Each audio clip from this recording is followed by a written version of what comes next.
C'est parce que ce nom, bien-aimé, est précieux. C'est parce que ce nom est glorieux.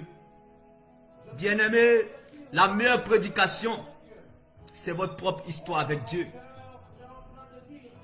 D'où vous l'avez connu, expérimenté, découvert comme David dans la vallée. La meilleure prédication, c'est votre propre histoire avec Dieu. Qu'est-ce que Dieu a fait pour toi qui ne peut pas encore le faire, bien-aimé?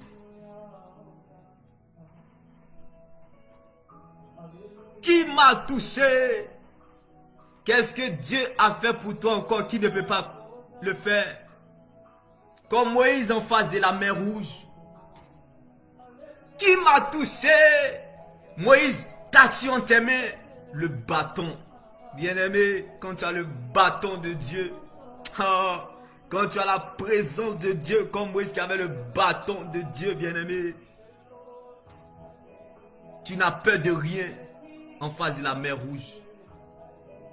La mer Rouge peut être considérée comme les difficultés de la vie. La mer Rouge peut être considérée comme le manque de finances. Mais ça te dit absolument rien.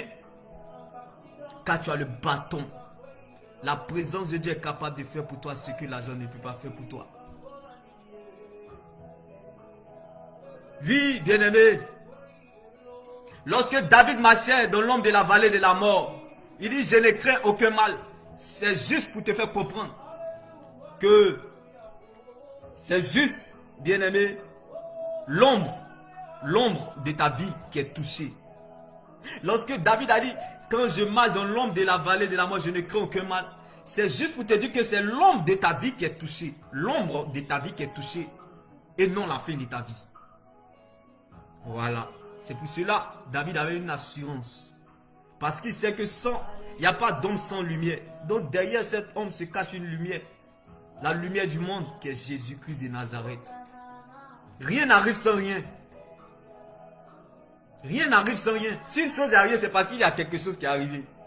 Il n'y a pas d'ombre sans lumière. Dans l'ombre des périodes difficiles, derrière l'ombre des périodes difficiles, se cache une grande opportunité. Et toi, tu dois t'attendre à ça, au fait. Oui, bien-aimé. Celui qui ne connaît pas le temps perd ton temps. Celui qui ne connaît pas ton temps gaspille ton temps, gâche ton temps. Celui qui ne respecte pas le temps ne te respecte pas. Apprendre le temps. Attendre le temps, savoir le temps.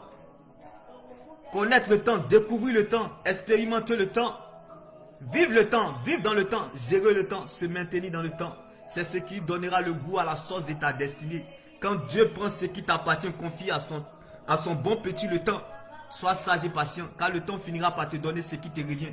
Car les hommes tracent l'heure, mais Dieu lui te donne le temps. Tu es pressé. Tu es impatient. Tu es découragé, épuisé. Ne te laisse pas conduire par l'heure des hommes. Car les hommes programment, mais c'est Dieu qui planifie. Attends le temps voulu de Dieu. Laisse Dieu faire à sa vitesse, à son prix et à son temps voulu. Bien-aimé, même si 13 ans d'humiliation passent, tu finiras sur le toit de tout l'Égypte gouverneur, comme Joseph. Même si 13 ans de honte passent, tu finiras sur le toit de tout Israël, roi comme David. Même si 430 ans passent, en tournant en rond en Égypte comme le peuple d'Israël, bien-aimé, tu auras accès à ta terre promise. Car c'est le temps, Dieu est dans son temps. Les hommes ils sont dans l'heure, mais Dieu est dans son temps. Donc dis-toi aujourd'hui que les hommes tracent l'heure, mais c'est Dieu qui donne le temps. Bien-aimé, si les saisons veulent, ils ont qu'à passer. Si les années veulent, ils ont qu'à passer. Si les mois veulent, ils ont qu'à passer. Mais bien-aimé, il y a quelque chose qu'on ne pourra jamais changer en toi, ce que tu es. Donc c'est ce que tu es qui détermine ce que tu deviendras. Les hommes, avec les hommes on est en retard, mais avec Dieu on gagne toujours. Que les saisons passent, les années passent. Bien-aimé, on ne peut pas t'enlever ce que tu es. Donc c'est ce que tu es là qui détermine la fin. C'est pas ce que tu as. C'est pas ce qui se passe. C'est pas ce qui arrive. C'est pas ce que tu subis. C'est pas ça. Dieu il s'en moque. Il s'en lave les mains comme Ponce Pilate s'entendait à laver les mains en face du problème de Jésus. Il dit je m'en lave les mains. Bien-aimé, c'est parce que tu ne sais pas qui tu es. C'est ce que tu es qui détermine le futur. Ce n'est pas les circonstances qui déterminent ce que tu deviens. Non. Ce n'est pas ce qui se passe. Non, le problème là n'est pas le problème en tant que tel. Le problème, c'est pas le problème. Mais le problème est ce qui arrive. Est-ce que ton cœur est suffisamment prêt à affronter ce qui arrivera lorsque Dieu t'aura déjà exaucé? Car ce qui cherche veut bâtir en toi plus de valeur que ce qu'il veut te donner. Abraham pensa à sa vieillesse. Sarah regardait sa stérilité. Dieu voyait des nations. Est-ce que ton cœur est suffisamment prêt à porter ce qui arrivera? Ce que Dieu, ce qu'il a réservé pour toi, ce qui t'attend. C'est ça le problème. Car le monde, l'argent, les gens, le diable, ils chercheront toujours à te montrer ce que tu penses, le problème. C'est pour cela que David a regardé le problème. Il a regardé Goliath, mais il a vu l'opportunité. Parce que Dieu, il cherchera toujours, il fera toujours tout pour te faire apprécier ce que tu es. David, tu es le David de cette situation.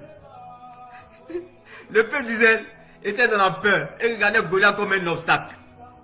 Mais David voyait un avantage. La foi ne regarde pas, bien aimé. La foi voit. Donc, ne regarde pas ce que tu vois. Ne regarde plutôt à ce qu'il t'a dit. Tu es le David de cette situation. Que les années passent. Comme David qui était dans la forêt. Que les saisons passent comme David qui était dans la forêt. Avec les moutons. Que les saisons passent. Ceux qui doivent bénir, qu'ils soient bénis avant toi. C'est pas ça le problème. C'est pas ça le problème. Mais le problème, c'est ce que tu es. Et ils sont dans l'heure. Les hommes, ils sont dans l'heure. C'est pour cela, quand ils te regardent dans l'humiliation et puis ils se moquent de toi. Ils sont dans l'heure. Mais Dieu lui te donne le temps. Dis à ton voisin. La fête changera de camp. Les humains sont dans l'heure. Les émotions, les sentiments. La foi ne s'appuie pas sur les émotions et les sentiments, mais plutôt sur ce que Dieu dit, sa parole. Dieu est dans le temps.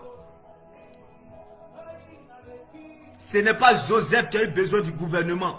Le jour que tu comprendras ça, tu sauras que la présence de Dieu est capable de faire ce que l'argent ne peut pas faire pour toi. C'est la présidence qui a eu besoin de Daniel dans la fosse au lion. C'est le palais qui a eu besoin de Joseph en prison. C'est la royauté qui a eu besoin de David dans la vallée.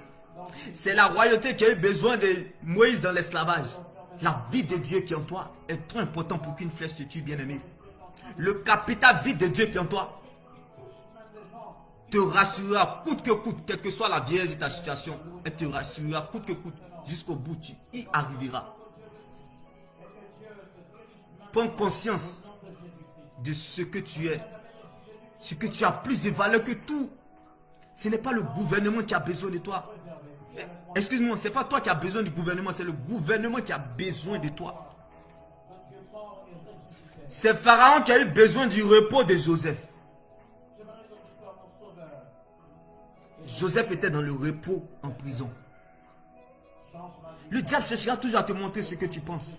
Mais Dieu te fera toujours apprécier ce que tu es. Ah, bien-aimé. Tout comme toi aujourd'hui, tu peux te retrouver en Afrique.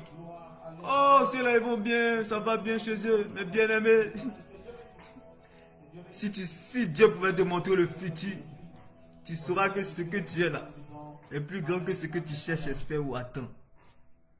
Ah, bien-aimé, la fête changera de camp. Dis à ton voisin. La fête changera de camp. Sois sage et patient. Les hommes, ils sont dans l'heure, dans l'émotion, dans les sentiments. Dieu, lui, il est dans le temps. Dieu n'est pas un généraliste. Dieu n'est pas un stagiaire. Plutôt un spécialiste dans le domaine, bien-aimé. Sois fier. Tu sais, tu peux être vieux comme Abraham, malgré sa vieillesse. Et pourtant, il a dû attendre 25 ans avant d'avoir son Isaac. Malgré sa vieillesse, il a dû attendre 25 ans avant d'avoir son Isaac. Donc ça veut te dire que tu peux être vieux aux yeux des humains. Mais selon le cœur de Dieu, tu es jeune. Dieu te donne la force d'un jeune, malgré ta vieillesse. Bien-aimé, on ne joue pas avec la vie de Dieu. On ne joue pas avec Dieu. On ne joue pas avec Dieu. Si malgré la vieillesse d'Abraham, il a dû attendre 25 ans avant d'avoir son Isaac.